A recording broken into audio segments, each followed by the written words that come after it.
उत्तराखंड के हल्द्वानी में जो कुछ हुआ मेरे दोस्तों, वो पूरा प्री प्लान नजर आ रहा है। मैं बहुत डिटेल में नहीं जाऊंगा, लेकिन कुछ बारीकियां आपके सामने समझ लीजिए कड़ी की तरह जोड़ कर रखूंगा, और रिजल्ट निकालना और रिजल्ट को समझना आपका काम। सबसे पहले टाइटल से शुरुआत करते हैं। पुलिस ने मुसलमानों पर मशीन गन का इस्तेमाल किया और धड़ धड़ धड़ धड़ धड़ धड़ धड़ धड़ खत्म, खलास। यह तो कश्मीर में भी नहीं हुआ। कश्मीर के मुसलमानों पर इतना जुल्म होता था, शोपियान फर्जी एनकाउंटर और सैकड़ों फर्जी एनकाउंटर हमने सुने, हम मानते नहीं थे। वहां प्रदर्शनकारी उठते थे, सवाल करते थे, प्रदर्शन करते थे, उन पर गोलियां चल जाती थी, आंसू गैस के गोले चल। यहां तो आंसू गैस का गोला छोड़िए, मशीन गन चल रही है। और पता है क्यों ओपन मशीन गन चल रही है? पता है क्यों? क्योंकि सामने मुसलमान हैं। पहले एक खबर चली कि 25-26 लोग मारे गए। अल्लाह रहम करे, अल्लाह करे ये झूठ निकले, लेकिन कंफर्म सोर्स मेरे पास नहीं है, इसलिए मैं नहीं बोल सकता। लेकिन 6 के मारे जाने की खबर हर अखबार में छप चुकी है, और सब के सब मुसलमान मारे गए हैं। क्योंकि पुलिस की बंदूक की, राइफल की नली मुसलमानों की तरफ थी, इधर थोड़ी ना। उनकी नजर में तो दंगाई मुसलमान हैं। तुम मुसलमान की मस्जिद तोड़ो, मदरसे तोड़ो, घरों को तोड़ो, और मुसलमान ऐसे खड़ा रहे। यही काम उल्टा कर दो, अल्लाह ना करे तुम किसी मंदिर को तोड़ो, तो हिंदू समुदाय चुप रहेंगे क्या? अजी कानून के क्या, संविधान के भी खिलाफ हो जाएंगे। अजी कोर्ट वोट गया भाड़ में, यूं कहेंगे वो, और कहते हैं सोशल मीडिया पर। लेकिन मैं उधर नहीं जाऊंगा।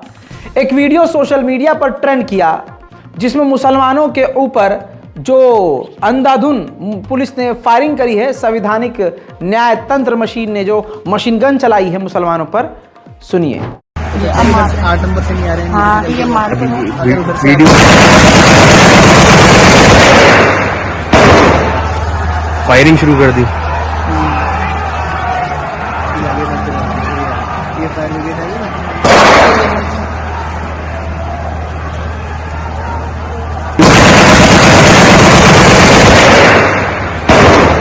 अब ये रिपोर्ट देखिए, आपको मैंने सबूत दिखा दिया। अब द ऑब्जर्वर की रिपोर्ट देखिए। 6 मुसलमान मारे गए हैं, शूट एट साइड ऑर्डर।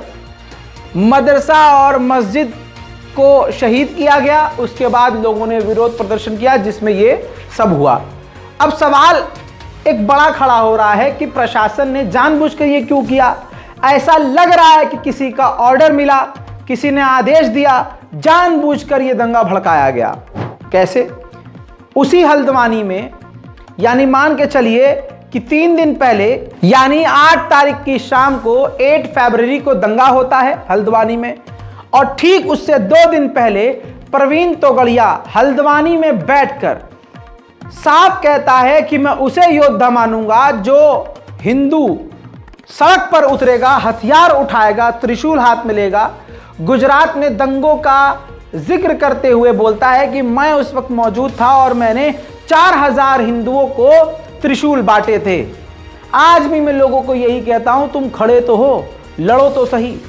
इस तरह की बातें बोली जा रही हैं, और ठीक 2 दिन बाद हल्द्वानी में पुलिस की निगरानी में सब कुछ होता है।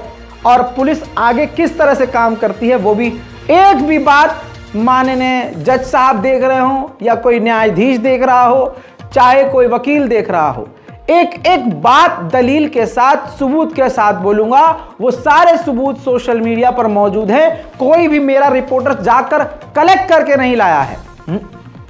बस मैं कड़ी से कड़ी जोड़ रहा हूं, ताकि हैवान का चेहरा सामने आ सके। मेरे दोस्तों, 6 फरवरी का जो वीडियो है, जिसमें सुनने में जो मिलेगा आपको, आप समझ जाएंगे उस वीडियो को सुनने के बाद कि ये पूरा प्री प्लान था। कहां गोलियां चला गई, उसका निर्णय तो तुरंत गोलियां ही। मेरा वार्ड मार्केट का तब भी दंगे होते थे, गुजरात में बहुत दंगे होते थे। तब मैंने कहा था कि मैं कहूंगा वार्ड तो फिर पुलिस को गोलियां कहां चलाएंगे, उसका निर्णय मैं करूंगा। तो अल्टीमेटली विजुअल है स्ट्रॉन्ग पॉलिटिकल पावर जो हिंदुओं को प्रोटेक्ट करेगा। सर्वाइव के लिए खतरा तो इस्लाम ही खड़ा करेगा। No liberalisation, no democracy, no privatisation will threaten us. Islam is already threatening. मैंने 89 में त्रिशूल धारण करने का प्रोग्राम दिया, हिंदुस्तान में देने वाला मैं ही हूं, और त्रिशूल बनाने की डॉक्टर ने फैक्ट्री डाली। मेरी सोच थी त्रिशूल वही लड़का उठाएगा जिनमें योद्धा के गुण हैं। पहला मैंने त्रिशूल देने का कार्यक्रम किया, उस पर करीबन 4000 लोग थे। मैंने करीबन गुजरात में ही, तब मेरा कार्यक्षेत्र गुजरात था, 28 साल उम्र थी, 4 लाख युवाओं को त्रिशूल दे दी। योद्धा मुझे मिल गए। अब एक मैंने हिंदू युवाओं को लड़ने के लिए मिलिट्री ट्रेनिंग एकेडमी भी समझी। मेरी सभा में 10, 20, 25 हजार तब भी आने लगे थे, लाखों तो नहीं आते थे। मैंने कहा लड़ो, लड़ोगे तो केस होगा ही। मैं 2 वचन देता हूं कि सुप्रीम कोर्ट तक आपका केस मेरे पैसे से मैं लड़ूंगा, और जेल में गए तो आपका घर में चला। स्क्रीन आउट योद्धा त्रिशूल। हो गया क्लियर। हल्द्वानी में ही बैठकर प्रवीण तोगड़िया ने यह बात कही, और प्रवीण तोगड़िया जैसे हिंदूवादी लोग पिछले 1 महीने से नहीं, 2014 से ही जहर उगल रहे हैं। 1 महीने से तो यह हद से ज्यादा हो चुका है। हर हिंदू नेता खड़ा होकर आपत्तिजनक बयानबाजी कर रहा है। इसके बाद हल्द्वानी में क्या हुआ आपके सामने है। प्रवीण तोगड़िया का ये बयान, और उसके बाद पुलिस प्रशासन जाकर मस्जिद को शहीद कर देता है ताकि दंगा फसाद हो। और प्रवीण तोगड़िया ने इसमें वीडियो में कहा कि प्रशासन हम देख लेंगे, पुलिस हम देख लेंगे, उनको हम जो बोलेंगे वो करेंगे।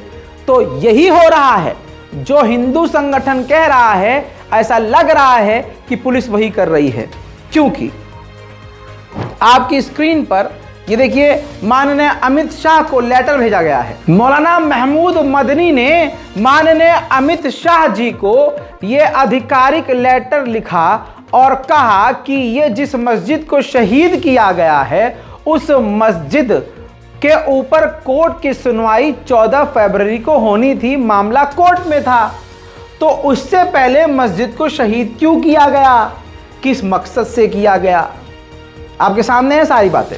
मौलाना महमूद मदनी ने केंद्रीय गृह मंत्री अमित शाह को चिट्ठी लिखी है, और मौलाना मदनी ने अपनी चिट्ठी में धार्मिक स्थलों पर कार्रवाई का आरोप लगाया है, और साथ ही उन्होंने दावा किया है कि लाठीचार्ज से अफरा तफरी मच गई।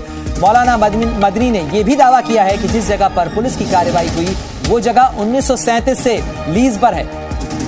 तो देखिए, आपको हल्द्वानी हिंसा को लेकर जिस तरीके से प्रशासन की तरफ से कहा जा रहा है कि सोची समझी साजिश के तहत इस हिंसा को अंजाम दिया गया, वहीं मौलाना मदनी की तरफ से चिट्ठी लिखी गई है केंद्रीय गृह मंत्री अमित शाह को, जिसमें आरोप लगाए गए हैं कि लाठीचार्ज से अफरा तफरी मची। साथ ही हल्द्वानी हिंसा पर महमूद मदनी की जो चिट्ठी है उसके अंदर यह भी कहा गया कि जिस स्थल के ऊपर कार्रवाई की गई, जिस जगह पर कार्रवाई की गई, वह धार्मिक स्थल था और धार्मिक स्थलों को निशाना बनाने की कार्रवाई हो रही है। 1937 से वो जगह जिसे कथित तौर पर अतिक्रमण बताया जा रहा है, जिसे प्रशासन कह रहा है कि अतिक्रमण की वो कार्रवाई थी, अतिक्रमण के खिलाफ की गई कार्रवाई थी, जिस ढांचे के ऊपर कार्रवाई की गई वो 1937 से लीज पर था। ये दावा महमूद मदनी की तरफ से किया गया है, जो चिट्ठी उन्होंने लिखी है गृह मंत्री अमित शाह को।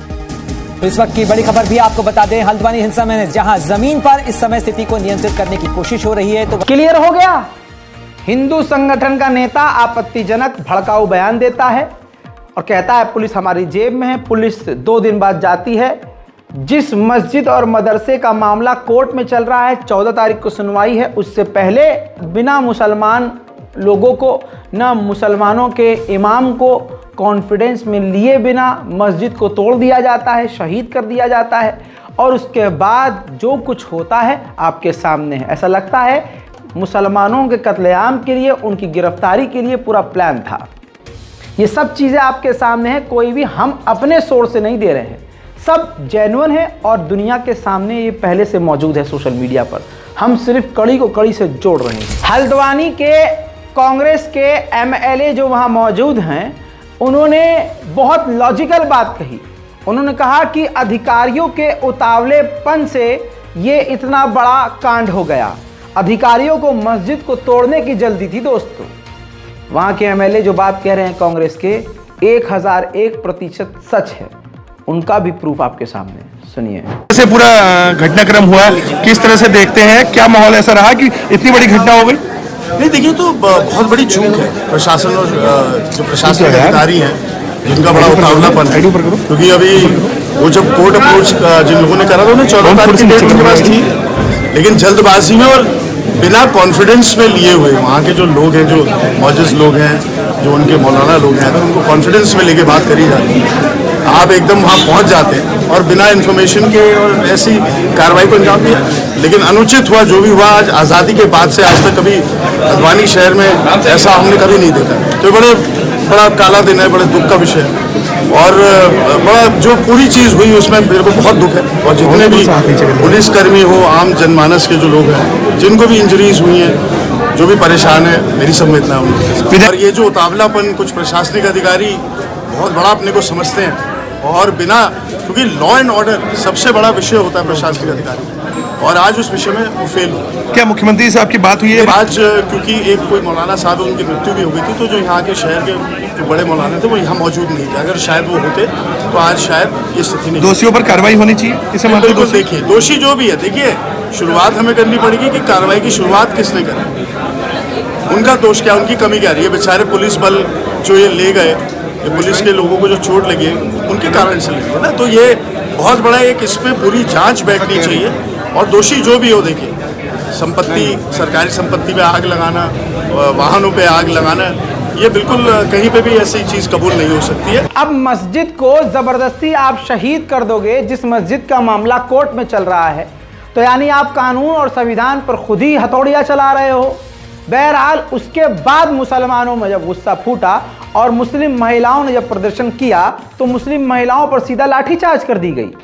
और इतना ही नहीं, इस तस्वीर में देखिए मुस्लिम महिला के साथ किस तरह से अमानवीय कृत्य किया जा रहा है, घसीटा जा रहा है।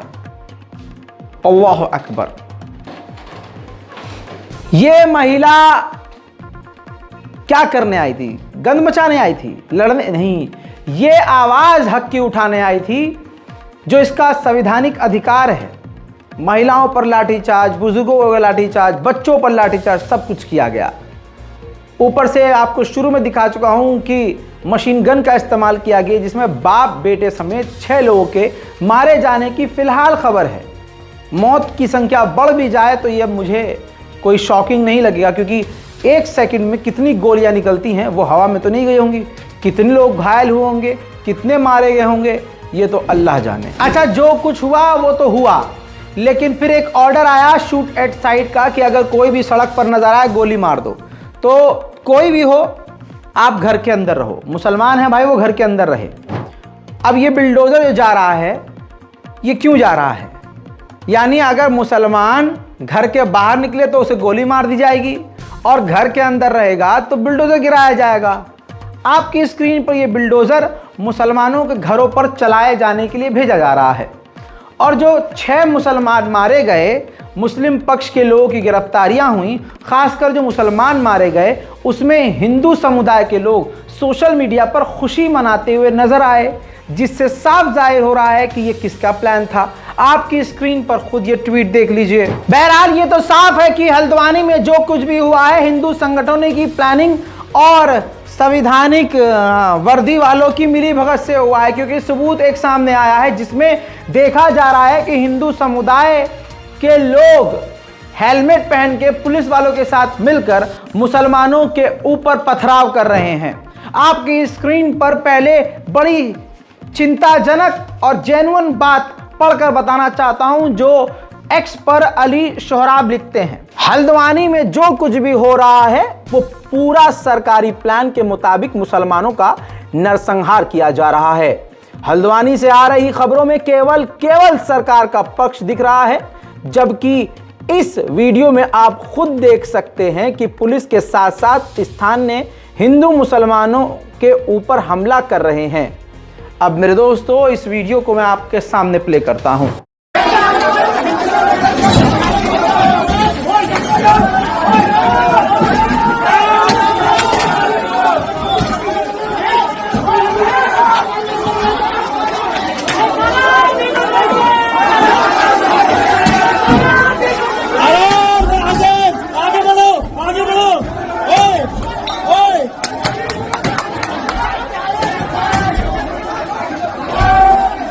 पे चलता हूँ। साफ साफ लग रहा है कि एक तरफा कार्रवाई हो रही है। सनद के लिए आपके सामने रिपोर्ट, 5000 मुसलमानों पर एफआईआर की गई है। यह सनद है आपके सामने सबूत। 18 नामजद समेत 5000 के खिलाफ मुकदमा दर्ज है। 5 से 6 शव बरामद हो चुके हैं। 6 करोड़ से ज़्यादा नुकसान हुआ है। और अब बिल्डोज़र की कार्रवाई वही तरीका है, वही तौर है जो हमेशा से रहता है। मुसलमानों को भड़काओ, मतलब क्या मतलब है कि मुसलमानों की मस्जिदों को तुम गैर कानूनी तरीके से शहीद कर दोगे और मुसलमान कुछ बोलेगा भी नहीं। बोलेगा तो ये सब होगा। लेकिन मेरे दोस्तों, सोशल मीडिया पर भीड़ किनकी है आप जानते हैं। जब देश में बहुसंख्यक दूसरे वाले हैं तो आवाज़ भी उन्हीं की ज़्यादा उठाई जाएगी। बहुत सिंपल सा मैथमेटिक्स है। मुसलमान 6 हैं और वो 20, तो 20 लोग बोलेंगे तो 20 की ज़्यादा सुनाई देगी, 6 की कम। अब सोशल मीडिया पर आपकी स्क्रीन पर देखिए, शादाब चौहान के गिरफ्तारी की मांग उठ रही है। और किस ट्वीट को शेयर किया जा रहा है? कहा जा रहा है कि मुसलमानों को भड़काया है। लेकिन कल की रिपोर्ट में और आज की रिपोर्ट में शुरुआत में ही प्रवीण तोगड़िया का बयान आपको दिखा चुका हूं, देख लीजिए। आइए इन्हीं के जो arrest Shadab Chauhan hashtag trend करवाया जा रहा है हिंदू संगठनों और भाजपाइयों के द्वारा, आइए इस ट्वीट को पढ़ते हैं और आप खुद फैसला कीजिएगा कि इसमें क्या आपत्तिजनक है। शादाब चौहान लिखते हैं कि कान खोल करके सुन ले पुष्कर धामी, किसी की औकात नहीं है जो भारत के मुसलमानों को अल्लाह के हुक्म और हमारे नबी के तरीके पर चलने से रोक सके। ये 3 लाइनें संवैधानिक है। संविधान भारत का हमें इजाज़त देता है कि हम अपने धर्म का, कोई भी अपने धर्म का पालन कर सकता है। अब अगली लाइन पढ़िए। अगर तुम हमको कमज़ोर समझ रहे हो तो गलती कर रहे हो। हमारी ताकत का अंदाज़ा तुम नहीं लगा सकते। हम और हर संवैधानिक संघर्ष के लिए तैयार है।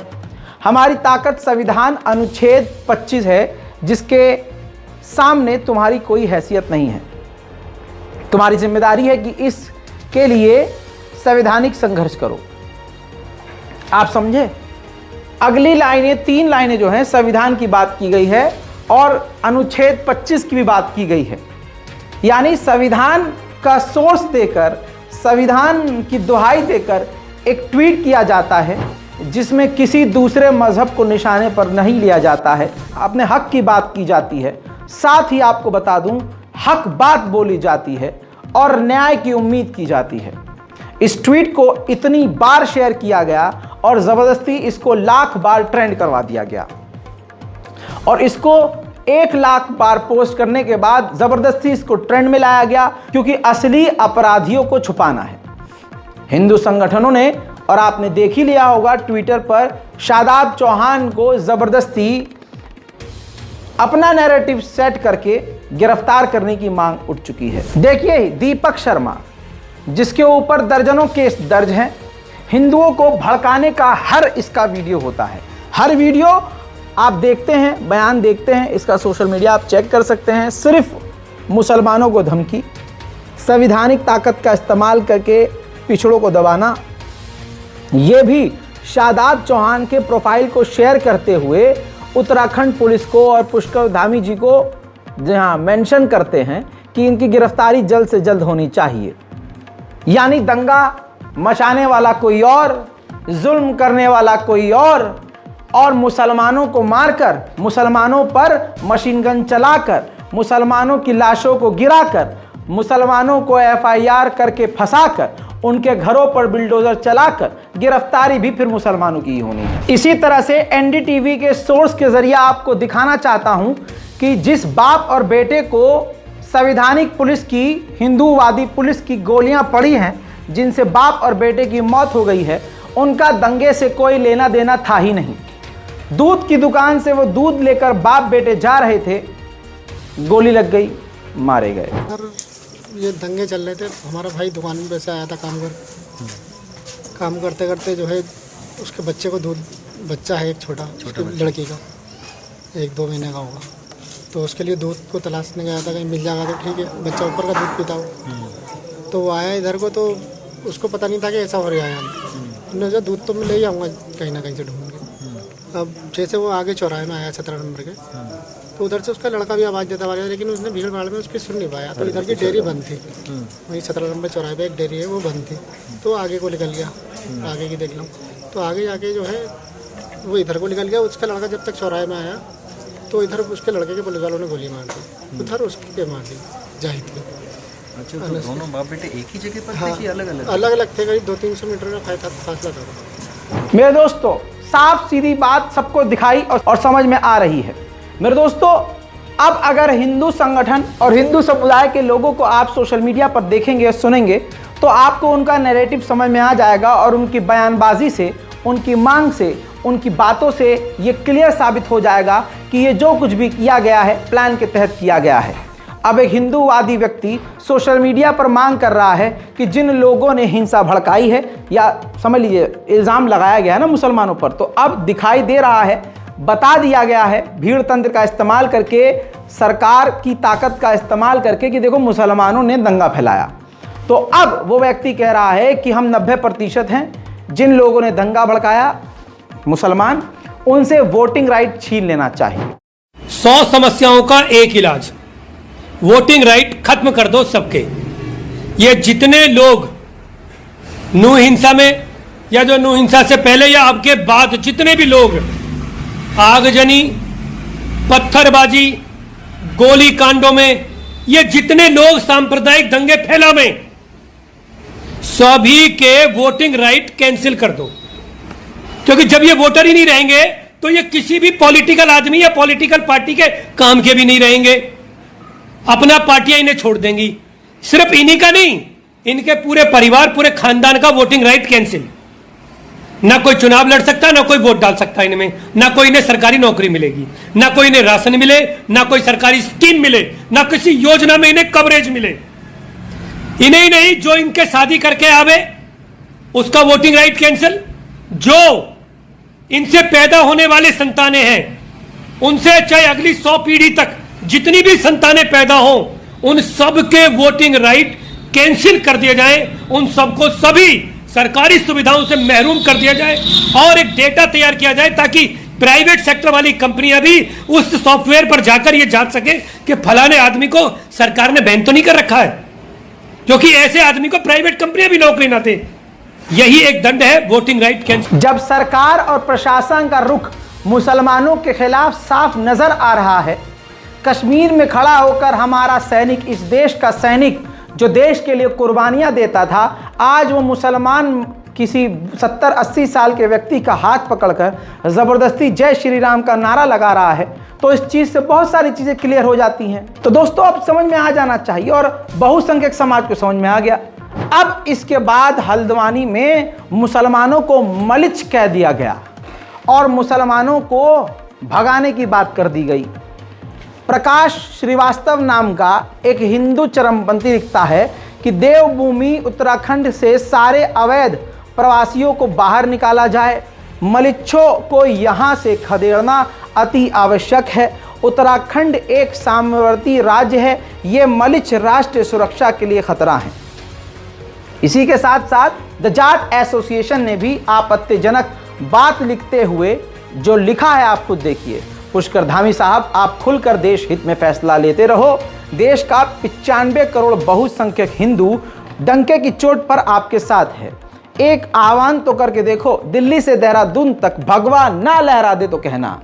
खुल्लम खुल्ला मुसलमानों के खिलाफ हिंदू संगठन, हिंदू चरमपंथी बोल रहे हैं और सरकार को मेंशन करके बोल रहे हैं, तो आप समझ सकते हैं कि क्या ही कार्रवाई होगी इंसाफ वाली, और क्या ही इंसाफ किसी को नजर आएगा और क्या ही इंसाफ किसी को मिलेगा। दुनिया को साफ नजर आ रहा है कि मुसलमानों पर जुल्म हो रहा है। हल्द्वानी के कांड के बाद ह्यूमन राइट संस्था, अंतर्राष्ट्रीय संस्था एमनेस्टी इंटरनेशनल ने साफ कहा है कि आखिर क्यों मुसलमानों के खिलाफ सरकार का सख्त रवैया है, आखिर क्यों सिर्फ मुसलमानों के ही प्रॉपर्टीज को, घरों को बिल्डोजर से गिराया जा रहा है।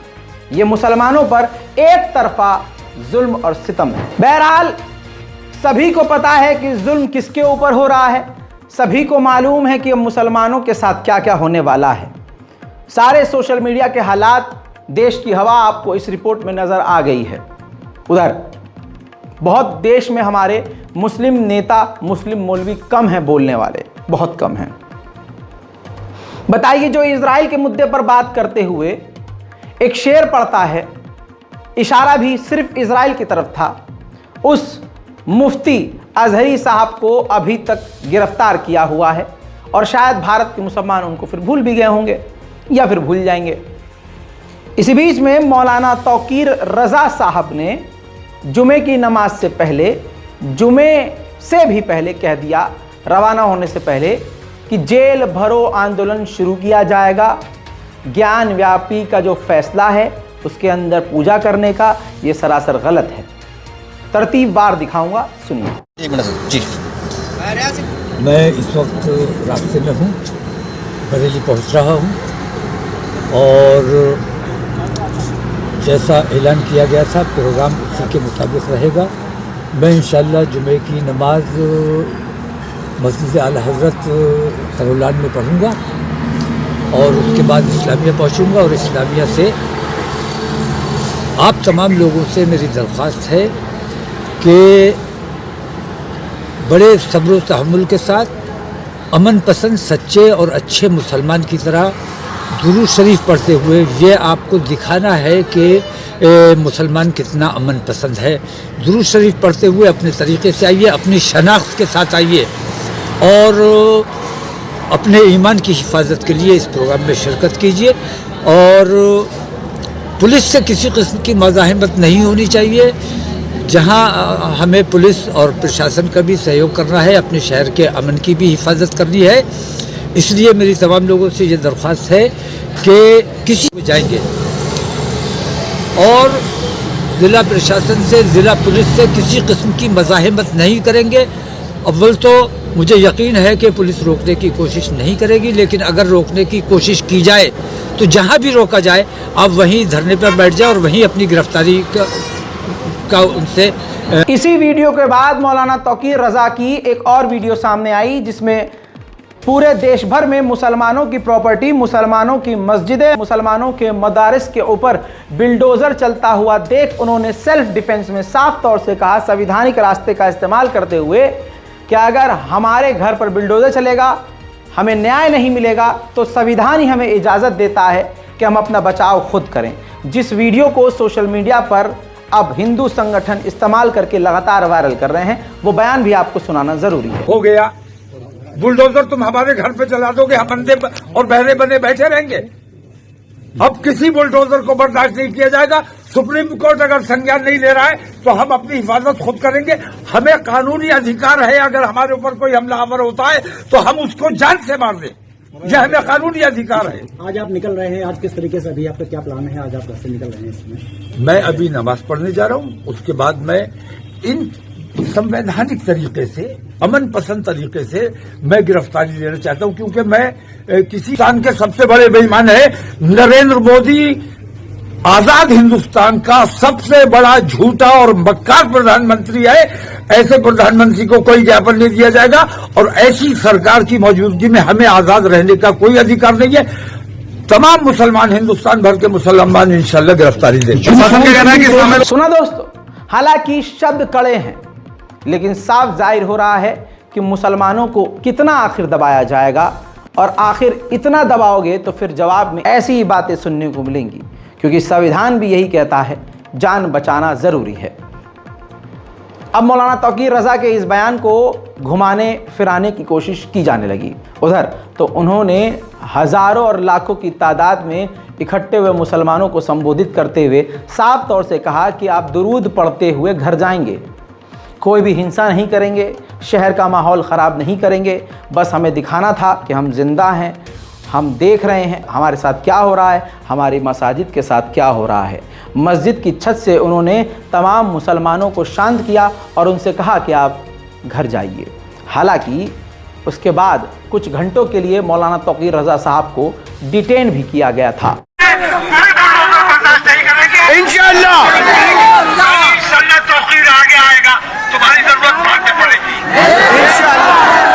हाथ जोड़ के आप लोगों से दरख्वास्त है कि बहुत अमन पसंद तरीके से दुरूद शरीफ पढ़ते हुए आप लोग अपने घरों को वापस आइए और शहर का अमन बिल्कुल किसी हालत में नहीं बिगड़ना चाहिए। कोई धक्का भी दे दे तो सब्र कर लेना, हाथ जोड़ लेना उसके सामने, ठीक है? चलिए अल्लाह हाफिज़।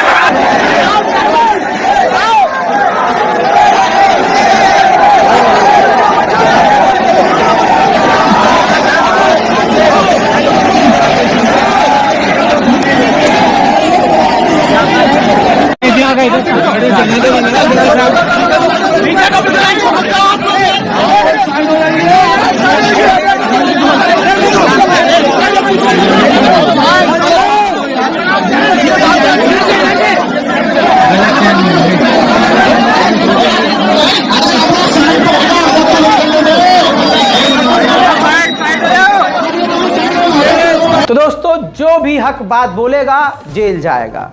मेरे दोस्तों, मौलाना मुफ्ती अजहरी साहब को भूलना मुसलमानों की सबसे बड़ी गलती है।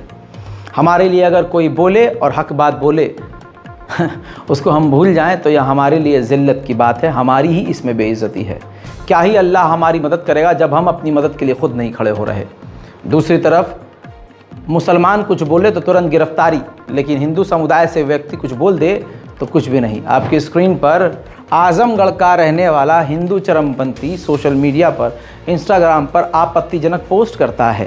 मेरे दोस्तों, सूरज राजभर नाम का व्यक्ति सोशल मीडिया पर लिखता है कि पैक से कचरा कुरान, बहन के मामू बने, ये है धर्म इस्लाम, बोलो जय सिया राम। सूरज राजभर इंस्टाग्राम पर इस वीडियो को शेयर करता है। प्रभु हनुमान जी का जो डीपी है वो लगाता है। 13,000 इसके फॉलोअर हैं। बायो में जय श्री राम है। दंगाइयों का यही बायो होता है।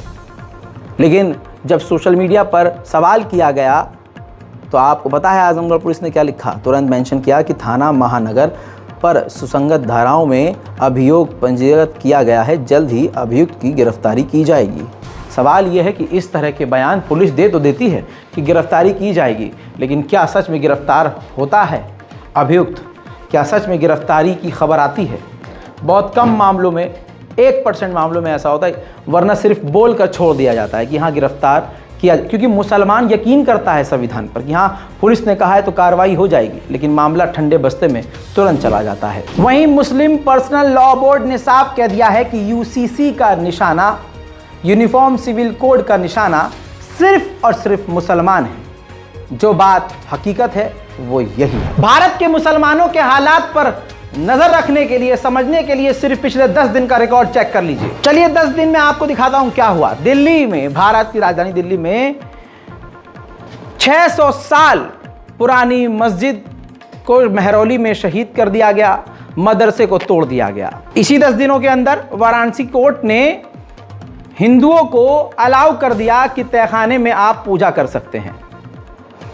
मेरे दोस्तों, बागपत में कोर्ट ने मुसलमानों के खिलाफ फैसला सुनाते हुए 600 साल पुरानी बदरुद्दीन शाह दरगाह बागपत को हिंदुओं के हवाले 6 फरवरी को कर दिया। और उसके बाद हल्द्वानी का आज का मुद्दा देख चुके हैं, जिसमें मुसलमानों के ऊपर मशीन गन से हमला कर दिया जाता है। यह सिर्फ पिछले 10 दिन का रिकॉर्ड है। यह मुसलमानों के साथ हो रहा है और फिर कहते हैं कि फलाना खतरे में है। मेरे दोस्तों, यह तो 10 दिन का है, लेकिन एक और वारदात हुई है। बिल्किस बानो के बलात्कारी को पैरोल मिल गई है 15 दिन के अंदर अंदर। जी हां, जब कोर्ट ने फैसला सुनाया कि सबको जेल आना होगा, तो सरेंडर के 15 दिन बाद जेल से बाहर आया बिल्किस बानो का दोषी। सरेंडर करने के 15 दिन ही बाद संवैधानिक हाईकोर्ट ने बिल्किस बानो के बलात्कारी को पैरोल दे दिया। तो इससे समझ में आता है कि जुल्म किस पर हो रहा है और कहा जाता है कि फलाना खतरे में है। कहने को कह दिया गया है कि रामराज आ गया है। आइए रामराज की एक खूबसूरत तस्वीर दिखाता हूं। गोरखपुर तो किसी बाबा का बहुत महत्वपूर्ण इलाका है। अखबार में खबर छपी, मुझे खुश कर दो, विभाग में तुम टॉप कर सकती हो। अखबार में सामने मौजूद है, पूरी डिटेल लिखी हुई है। गोरखपुर का ये मामला है दीनदयाल उपाध्याय गोरखपुर विश्वविद्यालय के असिस्टेंट प्रोफेसर पर स्नातक की छात्र से फेवर मांगने का सनसनीखेज आरोप लगा है। शॉर्ट में बताता हूं कि मामला क्या है। 29 दिसंबर की घटना है। लड़की को कॉल किया जाता है प्रोफेसर के द्वारा और 27-28 मिनट की रिकॉर्डिंग उस लड़की के पास है। प्रोफेसर साहब कहते हैं कि सबसे ऊपर रहोगी, टॉप रहोगी, पास हो जाओगी, अव्वल आओगी, भविष्य खिल जाएगा। बस हमें जो करना है हमको करने दो। अश्लील बातें की जाती हैं। प्रशासन से जब शिकायत लड़की करती है परेशान होकर, तो उसके बावजूद उसको धमकी भरे कॉल आते हैं। सब अखबार में लिखा हुआ है, अपने मन से कुछ नहीं कह रहा हूँ। चैम्बर में बुलाया जाता है लड़की को। डर के मारे लड़की अपनी सहेली के साथ प्रोफेसर के चैम्बर में जाती है कि अब मैंने शिकायत कर दी है, अब शायद कॉम्प्रोमाइज़ करना पड़ जाए, शिकायत वापस लेनी पड़ जाए, क्योंकि भविष्य की बात है। वो जाती है, सोचती है कि बातचीत करके मामले को हल कर लेंगे, लेकिन चैम्बर में घुसने के बाद उसको धमकाया जाता है कि भविष्य खतरे में पड़ जाएगा, कहीं नौकरी नहीं कर पाओगी, ना आगे पढ़ पाओगी, अंधकार तुम्हारी ज़िंदगी हो जाएगी। ये कहते हुए प्रोफेसर उसके जिस्म के कई हिस्सों पर, प्राइवेट पार्ट पर हाथ लगाना शुरू कर देते हैं। लेकिन मजाल है इस पूरी खबर में प्रोफेसर का नाम हो, और प्रोफेसर का नाम बड़ी चतुराई से छुपा लिया गया है, तो आप समझ सकते हैं कि वो किस धर्म का, किस समुदाय का होगा। कि अगर मुसलमान होता तो टाइटल पर ही मौलवी लिख दिया जाता। आप समझ रहे हैं? हाँ, ये है रामराज। सवाल ये है कि अब मुसलमान करें क्या? पहले मुसलमान को ज़िंदा हो जाना चाहिए। अपनी जो हमारे यूथ हैं उनको जो जिम में जाकर बॉडी फुलाने की आदत है, उनको यही कहूँगा कि सिर्फ बॉडी फुलाने से कुछ नहीं होता, दम जिगर में होता है। तो जिगरा मजबूत करो, ईमान पक्का करो, मस्जिदें हमारी भरी होनी चाहिए, ईमान तरोताज़ा होना चाहिए।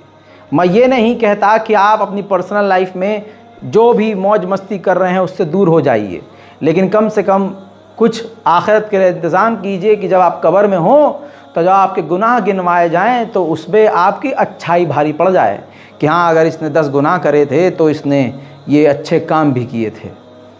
मेरे दोस्तों, मुझे मालूम है कि मैं इस तरह के बयान नहीं दे सकता, मैं मौलवी नहीं हूँ, लेकिन मैं आपको ये ज़रूर बता सकता हूँ कि कुछ तो इस्लाम के लिए करो, कुछ तो अपने मादर वतन, अपने मुल्क के लिए करो।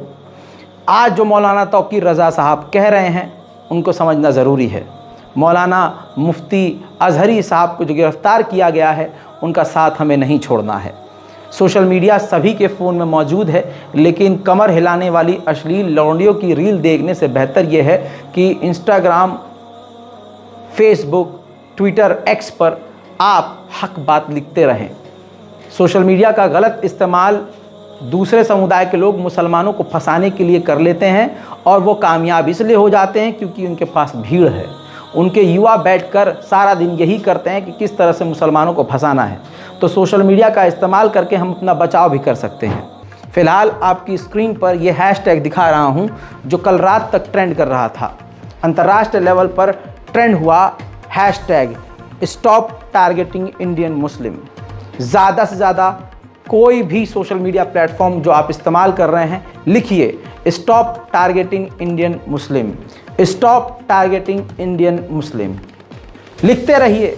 और जैसे हम रिपोर्ट बनाने वाले कुछ हैं, सच दिखाने वाले कुछ हैं, मैं सिर्फ रज़ाग्राफ़ी की बात नहीं कर रहा। जो कोई भी हक बोल रहा है उसका साथ दीजिए, रिपोर्ट उसकी शेयर कीजिए और उनके साथ खड़े होइए। इसी तरह से नोएडा पुलिस ने एक 3 साल की, क्या उम्र होती है 3 साल की बच्ची को पाया कि जंगल में खून में लथपथ है।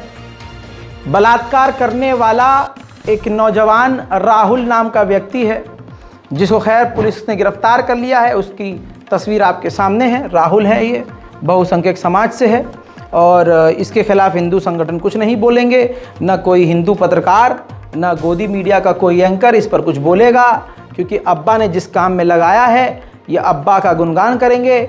और आपको बता दूं कि राहुल को जब पुलिस पकड़ने गई तो पुलिस की रिवॉल्वर छीनने की भी इसने कोशिश करी, एनकाउंटर में पैर में गोली मारनी पड़ी। फिलहाल राहुल साहब गिरफ्तार हैं। बहरहाल कहूँगा यही कि आज भारत के मुसलमान लड़कियों और लड़कों को वैलेंटाइन से ज़्यादा अपने भारत की एकता पर ध्यान देना चाहिए।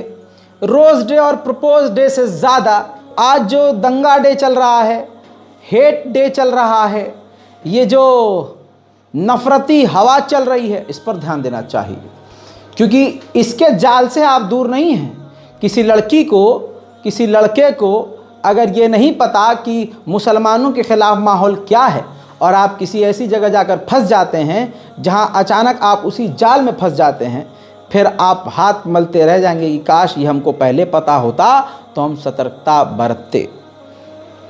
भारत के मुसलमानों को, युवाओं को, भारत के असली नागरिकों को, जो कि माँ की पेट से पैदाइशी भारतीय हैं, उनको सवाल करना होगा। सोशल मीडिया का इस्तेमाल करके सच लिखना होगा, सच बोलना होगा। कुछ नहीं कर सकते तो सच को शेयर करना होगा। शेयर करते रहिए, हालात पर नज़र बना के रखिए, मुल्क में शांति और अमन के लिए दुआ करते रहिए। कोई भी ऐसा काम मत करिए जिससे आप और आपके परिवार वालों को दिक्कत हो। जो भी करिए संविधान के अंतर्गत करिए। जो मौलाना तौकीर रज़ा साहब कह रहे हैं उनकी बात को समझिए। मौलाना अजहरी साहब जैसे लोगों का साथ मत छोड़िए और सच बोलने वालों के साथ खड़े रहिए। रिपोर्ट को शेयर कीजिए, दुआओं में याद रखिए। जय हिंद।